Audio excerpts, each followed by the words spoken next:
मेरठ के देहली गेट थाना क्षेत्र के एक कॉलोनी में महिला ने जेठ पर दुष्कर्म करने के प्रयास का आरोप लगाया है। बताया कि जब उसने इस बारे में अपनी सास व नंद को बताया तो उन्होंने गले में चुन्नी डालकर जान से मारने का प्रयास किया। महिला का आरोप है कि थाने में तहरीर देने के बावजूद भी कोई कार्रवाई नहीं हुई, जिसके बाद महिला मंगलवार को एसएसपी ऑफिस पहुंची और प्रार्थना पत्र देकर कार्रवाई की मांग की।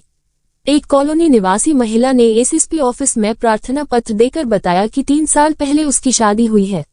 पति बाहर काम करता है, इसके चलते वह अक्सर घर से बाहर रहता है। आरोप है कि उसका जेठ उस पर गलत नजर रखता है।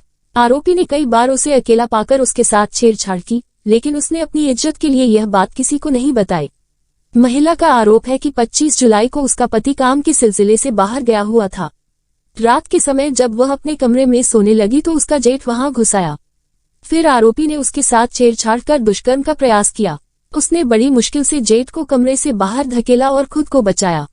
अगले दिन सास व नंद को घटना की जानकारी दी तो उन्होंने मारपीट कर गले में चुन्नी डालकर मार डालने की कोशिश की।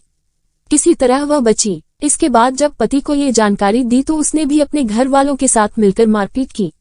महिला ने स्थानीय थाने में तहरीर देकर कार्रवाई की मांग की, लेकिन पुलिस ने कोई कार्रवाई नहीं की। उसके बाद महिला एसएसपी ऑफिस पहुंची और कार्रवाई की मांग की। क्या मामला है आपका? सर, अभी 25/7/2023 में मेरा जेठ मेरे कमरे में आया और मेरे साथ आकर तरह तरह की अश्लील हरकतें करने लगा। मेरी प्राइवेट पार्ट से लेकर मेरी पूरी बॉडी में बदतमीज उसने तरह तरह की हरकतें की हैं। यहाँ तक कि उसने मेरे कपड़े भी फाड़ दिए।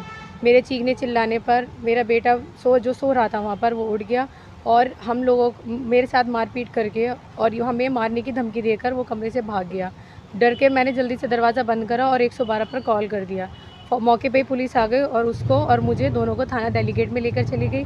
वहाँ पर मामला मेरी हालत बहुत ज़्यादा सीरियस थी, मैं बहुत संगीन था, तो वो मुझे प्यारेलाल हॉस्पिटल में एडमिट करा दिया जहाँ मेरा मेडिकल हुआ। पति का नाम दानिश है और रहने वाला है? ये घंटाघर पूर्व महावीर का रहने वाला है, लेकिन ये फ़रार है। 19/7/2023 से ये फ़रार है, घर में नहीं है, साउथ अफ्रीका बताया गया हुआ। आसपास के लोगों ने बताया। थाने शिकायत की थी आपने? जी, मैंने तभी जब मेरी हालत ख़राब थी मैंने वहाँ पर एप्लीकेशन दे दी थी और मुझे हॉस्पिटल में एडमिट करा दिया। थाने वाले ने कोई कार्रवाई नहीं करी अभी तक, ना ही वो उसकी मेरी तो एप्लीकेशन भी नहीं एक्सेप्ट कर रहे थे। वो यहाँ जब कप्तान साहब ने उस पर लिख कर दिया तब उन्होंने एप्लीकेशन खोला, लेकिन उस पर कोई धारा नहीं लगाई गई है, अभी ना कोई धारा बढ़ाई गई है। आज अधिकारी से मिलो, अधिकारी ने क्या आश्वासन दिया? उन्होंने भी आगे की यही कहा कि हम कार्रवाई के लिए कहेंगे, मुझे और कुछ आश्वासन नहीं दिया इन लोगों ने। थाना कौन सा आपका? थाना दिल्ली गेट। 161 के मेरे बैन भी हो चुके हैं, मेरी ऑडियो रिकॉर्डिंग भी हो गई मेरी। उसके बाद मेरा कपड़े जो थे वो भी उनके पास ही हैं, थाने के अंदर ही हैं, लेकिन उसके बाद भी उन्होंने कोई धारा नहीं बढ़ाई है और बार बार मुझे मामले को ख़त्म करने का दबाव बनाया जा रहा है, बार बार मुझे कॉम्प्रोमाइज़ के लिए कहा जा रहा है। Thank you.